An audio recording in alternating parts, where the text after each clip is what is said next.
Much of mathematics is about pattern recognition. In this video, we're going to talk a little bit about a particular technique for solving trigonometric equations.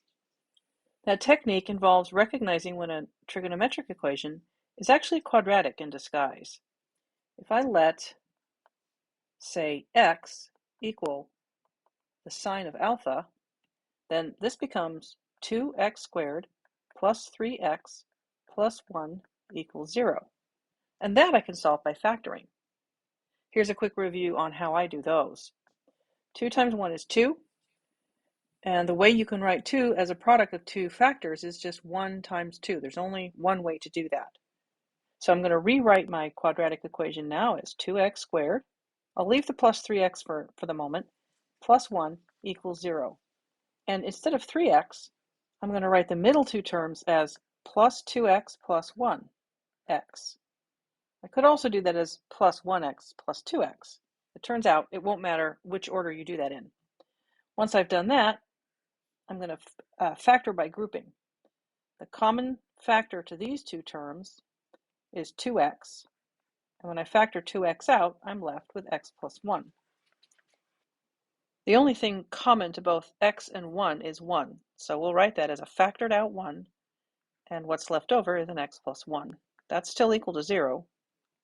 And then I'll look at these two terms, this big term here and this big term here, and see what they have in common. Their common factor is x plus 1. So I'll factor that out, and what's left is 2x plus 1. That's just called factoring by grouping, based on the values of a and c in the quadratic equation, ax squared plus bx plus c. Some people call this the AC method. Right, now that I have this form of my equation, I can set each of these factors equal to 0, x plus 1 equals 0, and 2x plus 1 equals 0, and then I can solve each of those. This one gives me x equals negative 1, and this one gives me x equals negative 1/2. Now, if this were an algebra class, I'd be done. Here are my two solutions. But those are the two solutions to a quadratic equation in x.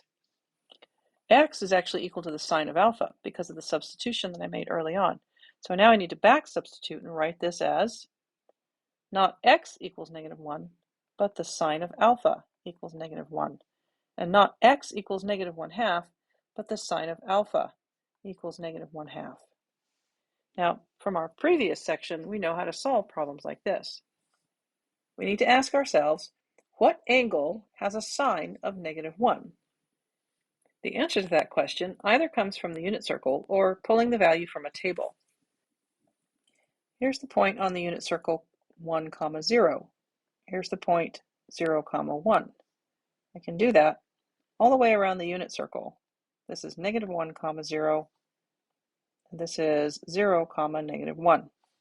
Recall that each point on the unit circle, or on any circle actually, can be described as the sine of the angle, the cosine of the angle first, and then the sine of the angle.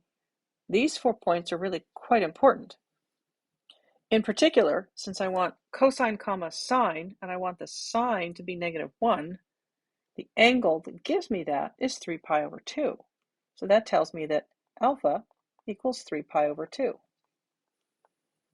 You can also take this from a table of values if your table of values includes all of the values between 0 and 2 pi and not just the values between 0 and pi over 2.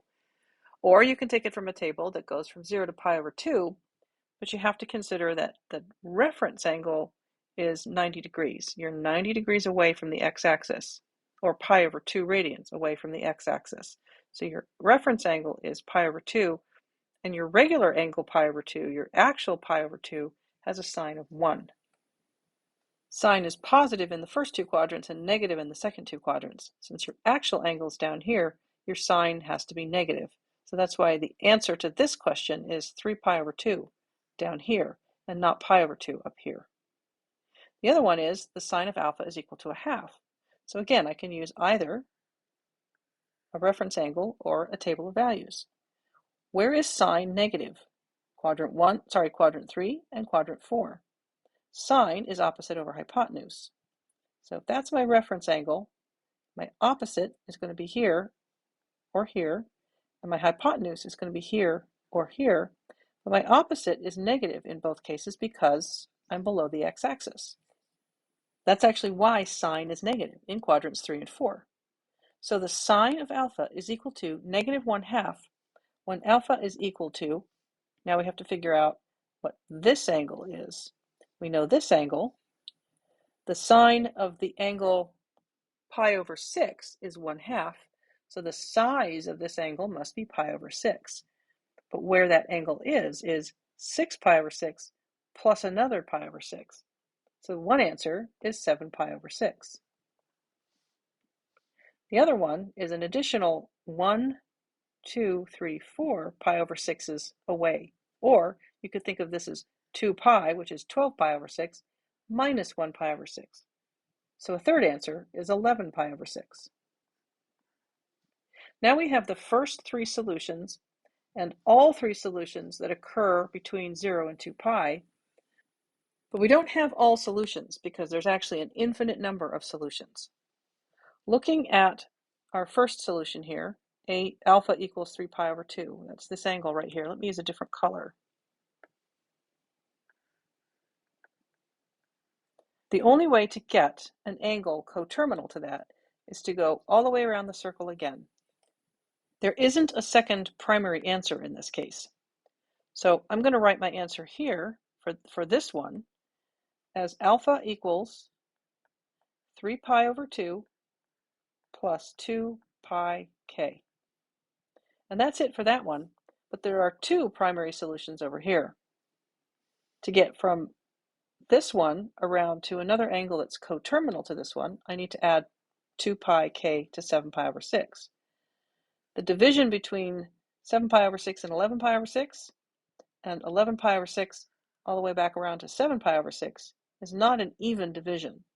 So I'm going to have to write these as two separate answers, each with its own plus 2 pi k. So I have 7 pi over 6 plus 2 pi k, and alpha equals 11 pi over 6 plus 2 pi k. So this question has three answers. Alpha equals 3 pi over 2 plus 2 pi k, alpha equals 7 pi over 6 plus 2 pi k, and alpha equals 11 pi over 6 plus 2 pi k. And of course, I need to include the information that k is in the integers. Now, a quick review. From here through here, all we were doing was a little algebra. We've done problems like this before, and they're not really trigonometry problems at all. We had to use algebra to solve this quadratic equation, and here were the solutions to that quadratic equation. But the problem we were actually trying to solve was a trigonometric equation in the form of a quadratic equation. So we had to do a little substitution to make it look like a quadratic so we could solve it. But then we had to back substitute so that we could actually solve the problem we were given. Let's try another one. Our next question isn't a quadratic in the truest sense of the word, but there is a double power here. This time let's let x equal the sine of theta and y equal the cosine of theta. Then I can rewrite this as the square root of 3 times x minus 2 times x times y equals 0. And now it's clearer what I can factor out.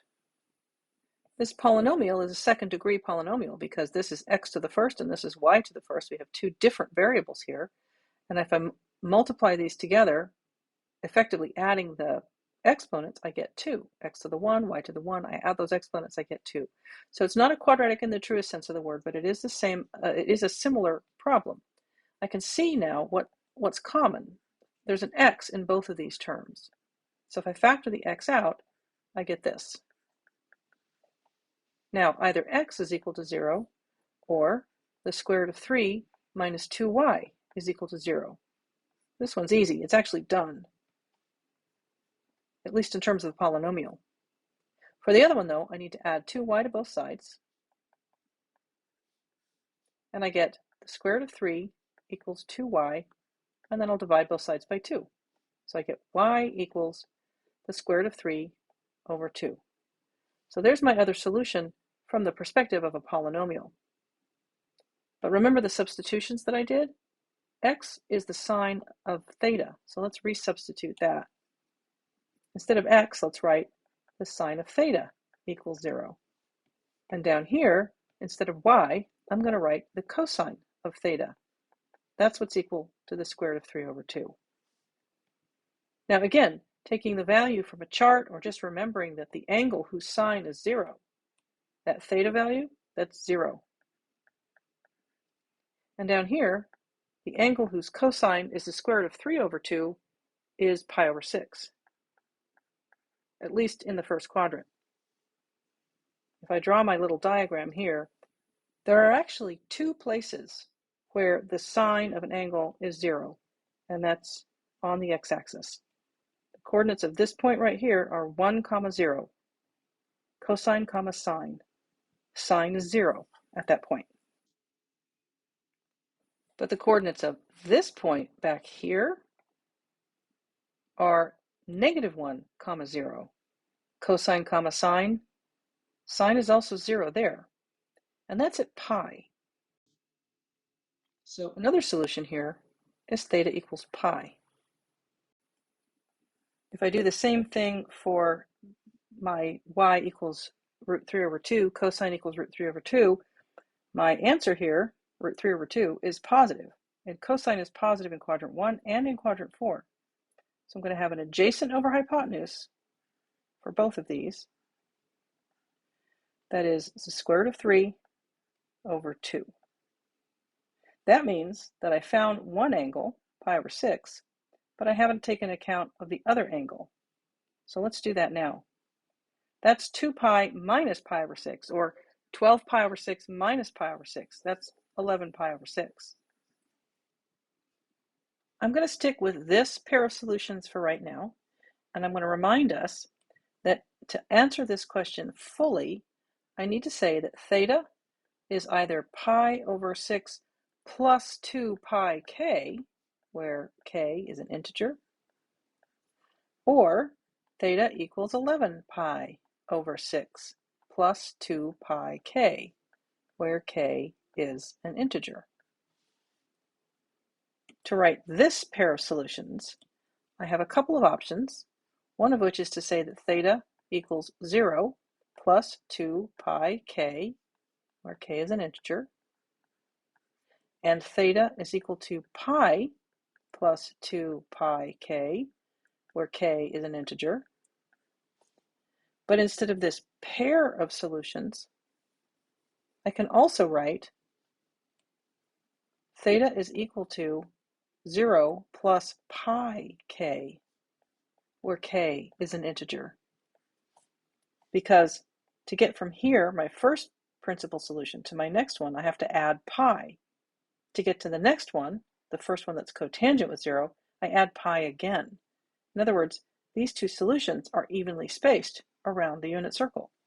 So instead of writing both of these solutions, I can write this one line, this single solution that captures everything. I do need to write both solutions for the other pair of solutions, though. I need to write both lines for that other pair because these answers are not evenly spaced. I have a short distance between these two solutions and a much bigger space between this one and the next one. So what you see highlighted in yellow is the solution, the overall solution to this problem. If instead you write this pair of solutions and this pair of solutions, that's not wrong, but it's a little inelegant. So the yellow highlighted lines are the preferred solution. Now in this case, in this problem, I didn't specify where we were looking for solutions, which means that I've actually asked for all solutions. Without saying it, if I don't specify that I want you to stick to a particular interval, then that implies that I want all the solutions. So this would be the way I would answer that question. But for the sake of argument, and because you will see these sometimes, I think I'll do this in a different color. What if you see this question and then it says on the interval from 0 to 2 pi? That just means find all the solutions in one single rotation. So my answers would be 0, pi, pi over 6, and 11 pi over 6, and that's it. In other words, my solutions in that case would be just the principal solutions that I found the first time around. So exactly how you answer that question really depends on whether you see this line in the instructions. Well, that's pretty much it for this video. All we've really done here is taken a skill that we learned in algebra, factoring and solving a quadratic equation using those factors, and applied it to a trigonometric equation. And we've done that simply by recognizing that if we do a little substitution, we can turn a trigonometric equation into an equation that looks more familiar and it's a little easier to solve, just using some basic algebra. Once we do that, though, we have to convert it back into the trigonometric equations that we need to solve to find the 4 solutions. In the next video, we're going to be looking at a couple new strategies. We'll be using identities more in that section, and we'll be looking at how to solve equations of trigonometric functions of double angles or triple angles, for example. So I'll see you there.